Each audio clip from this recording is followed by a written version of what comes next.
Hi, I'm Jarret. Welcome back to U Group. Hey, I'm Laura. And today we have a interesting conversation. Every guy's favorite topic in the world: emotions. And I'm saying that as a guy. So if I am not seeming like my normal chatty self, you know why. Yes, uncomfortable talking about emotions, but we're Oh. gonna do it, so that's Oh, it's awful. I mean, fun. I could segue personality types and tell you how much my personality dislikes feelings, but that would be a whole other topic for another day. Yeah, and my personality tends to pick up on other people's emotions and feelings quite Yeah. quickly in comparison to you. But anyways, that's why we work so well together. Mhm. But we can get to that later. Yeah. But yeah, so basically to start off, like basic emotions. There's the ones that everyone know about: happiness, sadness, anger, um, disgust, fear or anxiety. Guilt. Yeah, guilt's one of the less common ones, but it is an emotion. What am I missing? Oh my gosh, there's 12. Okay, well, we hit 6. Yeah, we're halfway there. We'll probably figure them out as we have a conversation, because we don't usually go, hey, this is how you feel, or hey, this is how you feel. Confusion. I don't know. There it is. But yeah, no, I think we'll just get there as we go. Okay. Like, so how are you feeling today? Start with that. Sure. Well, with this particular conversation, feeling anxious, unhappy, yeah, a little bit of disgust. Yeah, we'll throw some disgust in there. Pretty repulsive having to talk about feelings. How about you? It's important to name your feelings. Yeah. We've been talking about that a lot, like in our space and in our work environment with different trainings that we've done, just to figure out how you're feeling and knowing that it's okay to sit in that, so you can identify your needs, like whether it's for self-care or just so you can express to your coworkers or friends, like, hey, today may not be a great day, but tomorrow is coming. So yeah, and you're not wrong at all, but again, just my natural personality and stuff, and when I feel, well, something's even positive, but especially when I even feel negative emotions, my mind isn't, I need to release this emotion. It's more, okay, I'm feeling a negative emotion, need to do something to make the negative emotion go away. So for me, so usually that's self-care. So like hanging out with friends, playing a video game, going for a walk, any of my hobbies, Netflix, anything like that. Although sometimes movies or media can bring out emotions too. So that's the thing. like, speaking on media, I'm like gonna cut you off. See how you feel about that. Do you think that society has contributed to how your personality expresses your emotions? Do you think that you need to feel a certain way for a certain time depending on your experience? Yes. But the only reason I'm aware of that is because of my background doing this work, because it's very subtle. I mean, nature versus nurture.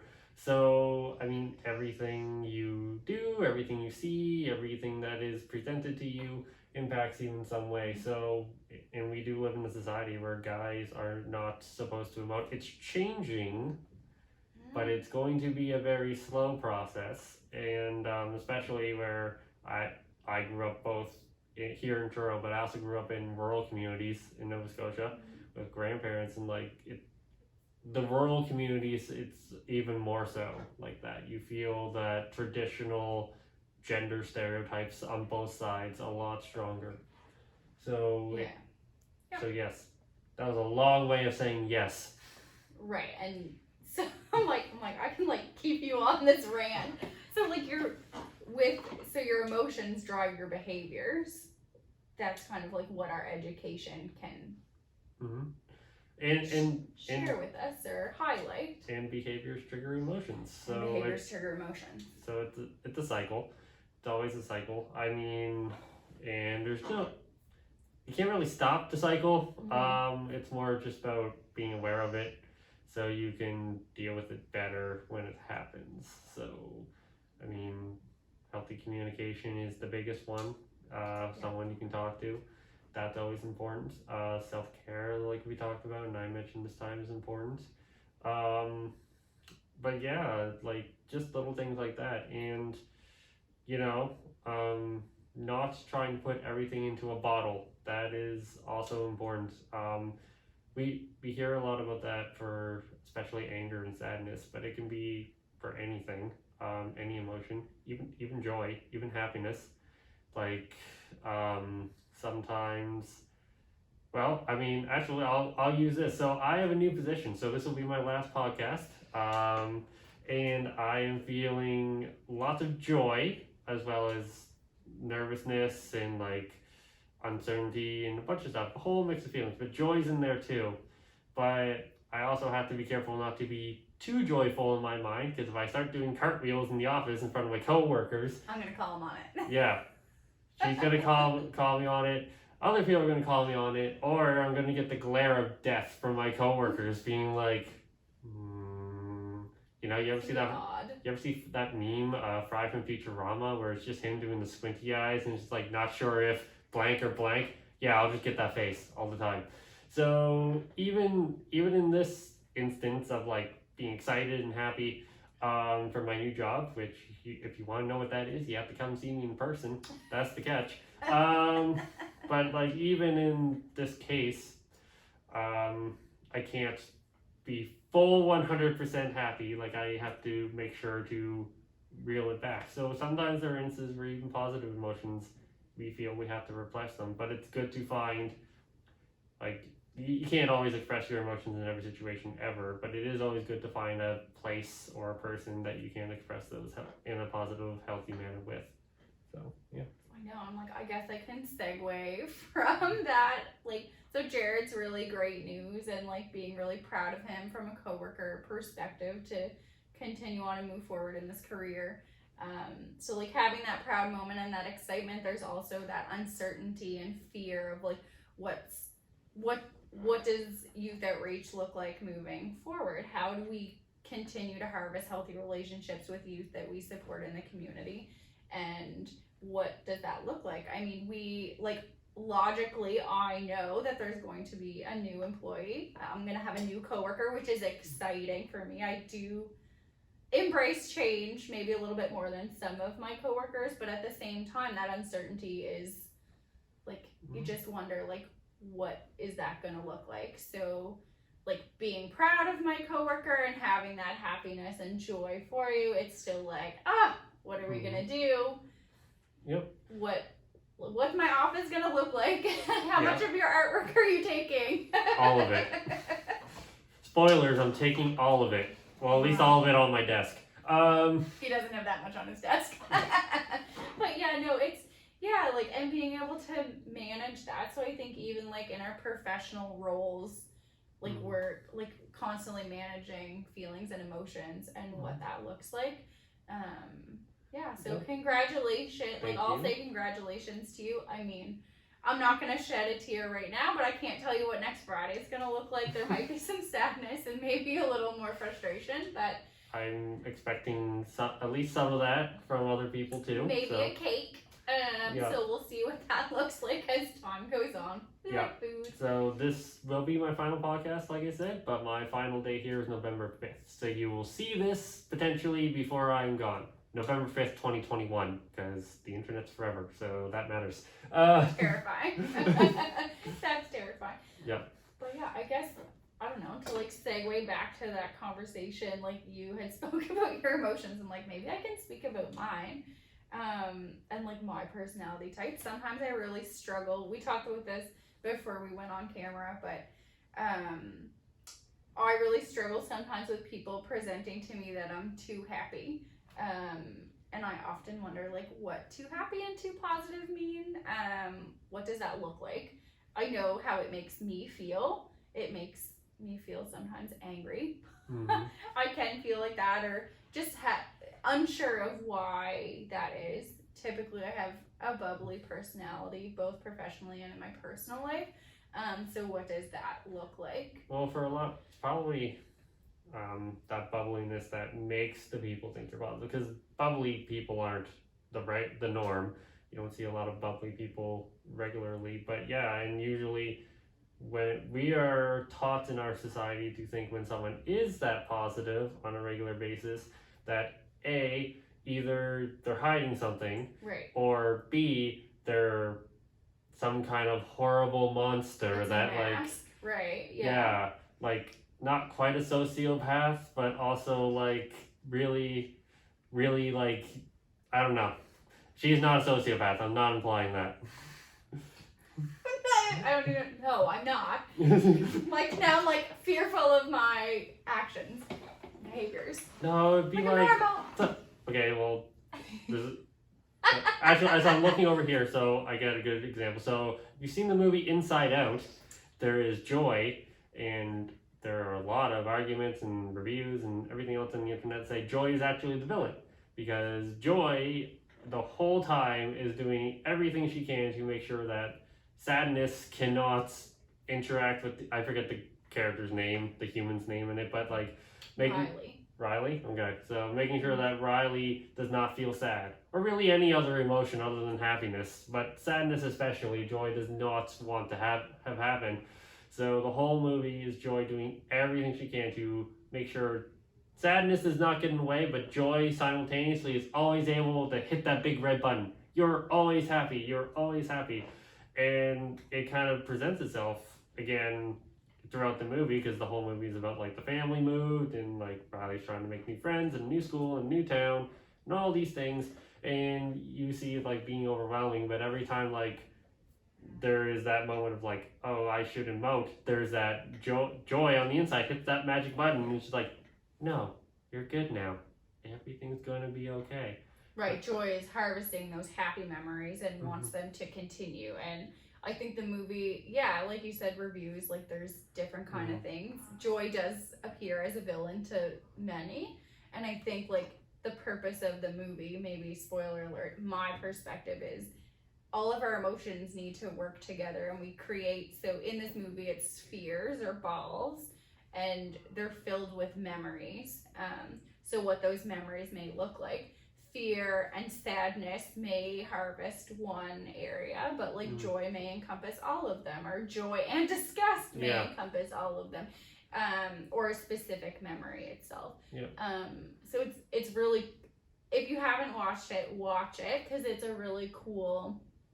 It's a really good movie. Recommend it. Cool way to express emotions and really kind of figure out how like our brains move because there is like a neuroscience explanation for everything, but and they make it really simple. So and I've seen it. It's really good.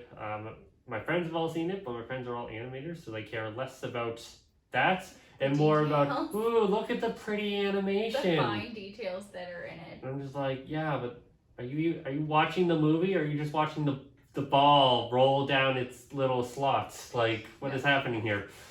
The content's really good from but human services perspective.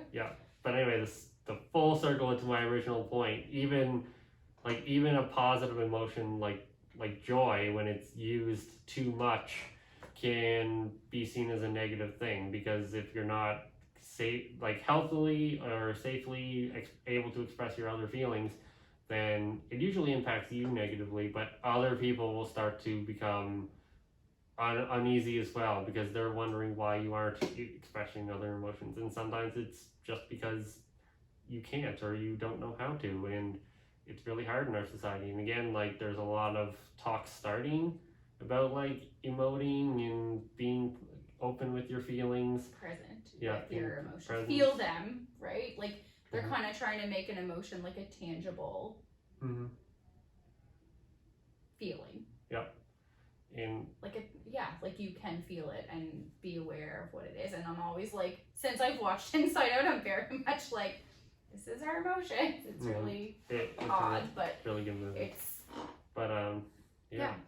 And what else? Oh yeah, so anger. We should talk a little about anger. Oh, the secondary emotion. And I feel so I think for me personally, I think that positivity that I have in my life, or that I create in my life, and having that joy, I think that it is I don't want to say a front, but like it's definitely who I am as a person. But I have that awareness of like experiencing anger and what that looks like and feels like. And I've been, I don't want to say present in that because everyone's a little bit different in how they experience anger, but I think that who I am is really motivated by joy and positivity and what that looks like, because that's how I need to look after myself for self-care. Yeah. And anger is, even though anger is always a secondary emotion, like there's always basically it's I feel angry because that is fear, guilt, yeah, maybe too much joy, sadness, like could be anything, but that's important. But it's also important to be able to express the anger in a healthy way, because it is an emotion.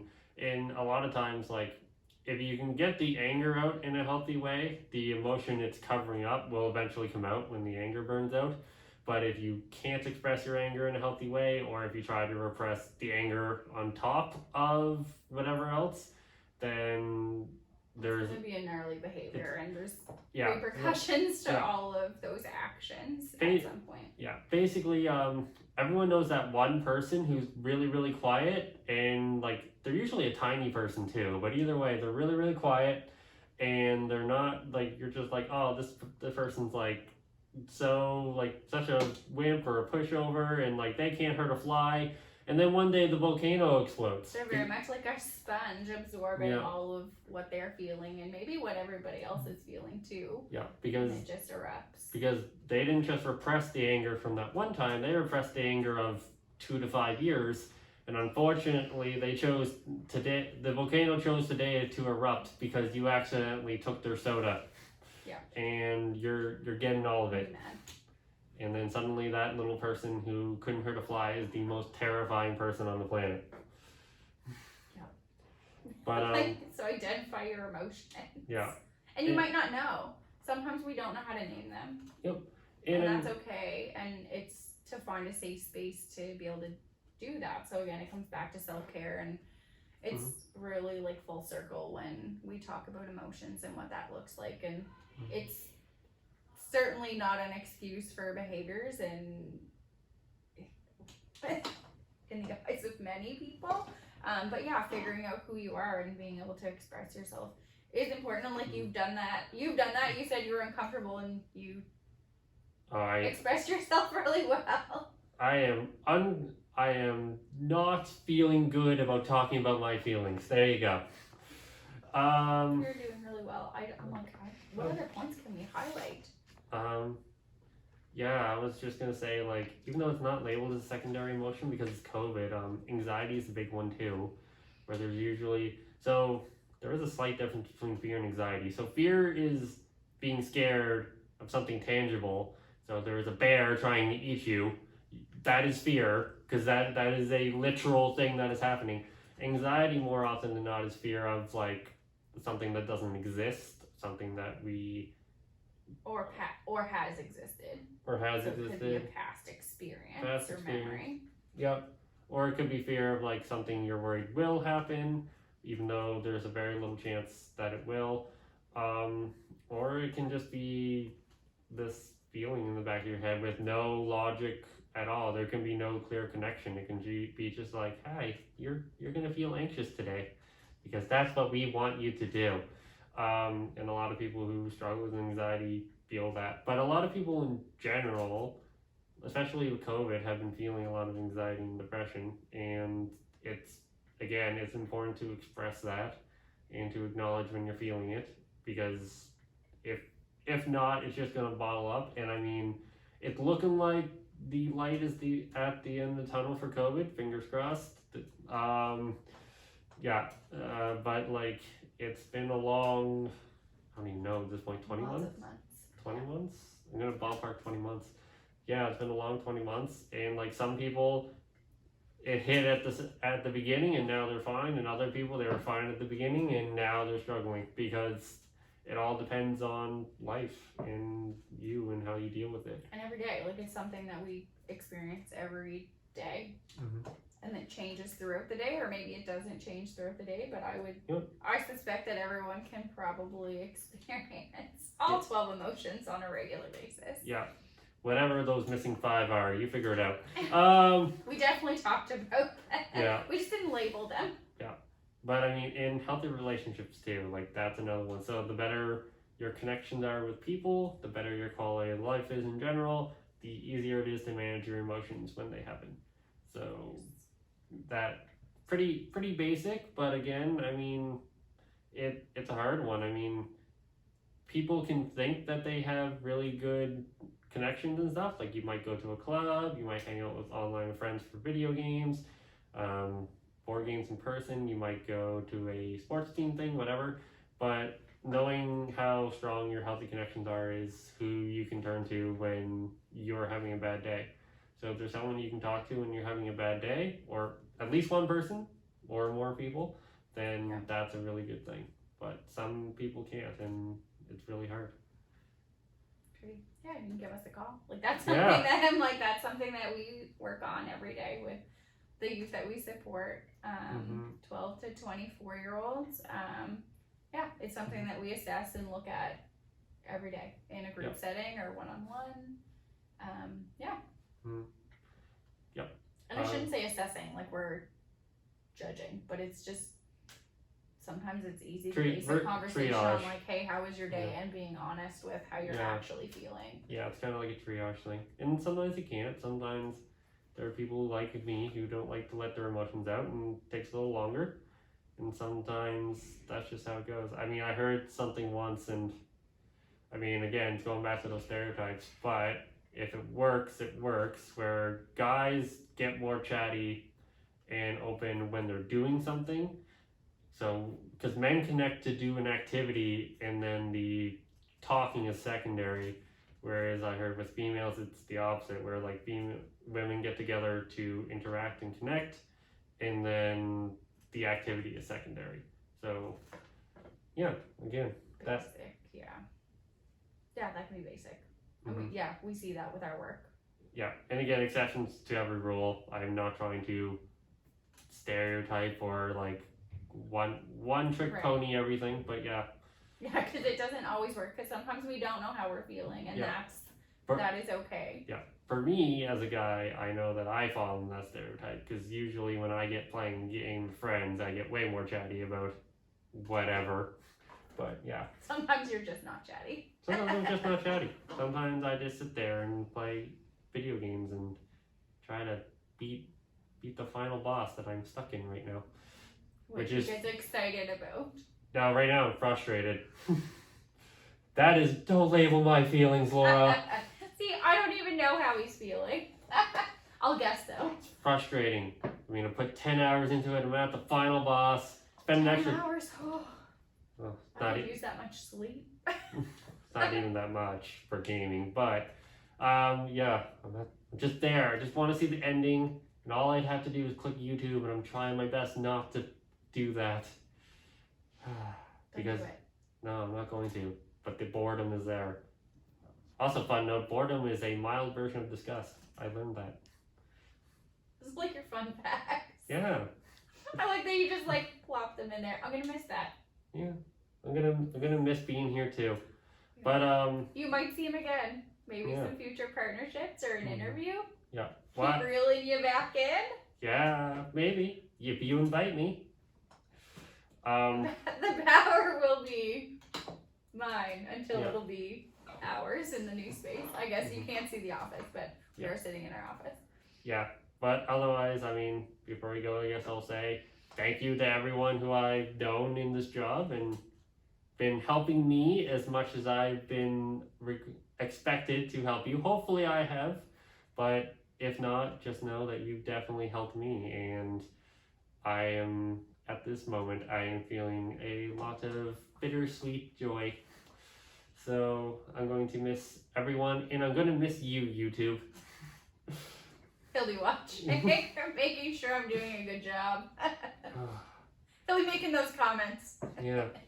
But otherwise, yeah. So as always, feel free to connect with us on our social media, Facebook, Instagram, emails, and otherwise, we'll see you next time.